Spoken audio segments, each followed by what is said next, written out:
ഒരു ചെറിയ കാര്യം ചോദിക്കട്ടെ? ഇപ്പോൾ അടുത്ത ചിന്ത വരുന്നത്, ഒന്ന് കാത്തിരിക്കാമോ?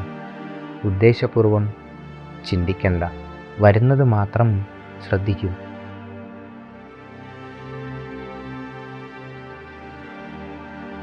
വന്നു അല്ലേ? ആ ചിന്തയുടെ ഉള്ളടക്കം നീ തന്നെ തിരഞ്ഞെടുത്തതാണോ?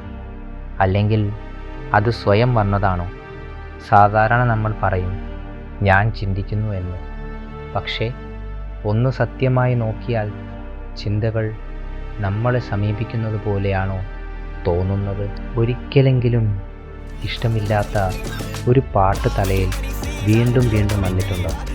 അപ്പോൾ ആരാണ് അത് തുടങ്ങിയത്? അല്ലെങ്കിൽ നാളെ പറയേണ്ട ഒരു സംഭാഷണം മനസ്സിൽ ആവർത്തിച്ചു കൊണ്ടിരിക്കുമ്പോൾ നീ തന്നെയാണോ അതിനെ ഓടിക്കുന്നത്? കേട്ടാൽ കുറച്ച് വിചിത്രമായി തോന്നാം, പക്ഷേ ഒന്ന് ശ്രദ്ധിച്ചു നോക്കൂ.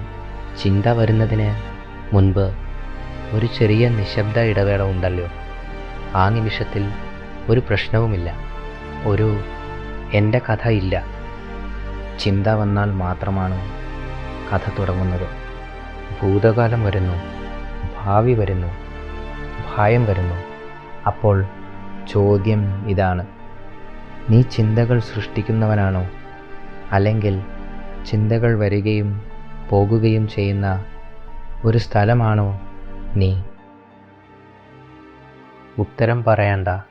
അടുത്ത ചിന്ത വരുന്നത് ഒന്നുകൂടി കാത്തിരിക്കൂ. ശ്രദ്ധിച്ചു നോക്കൂ.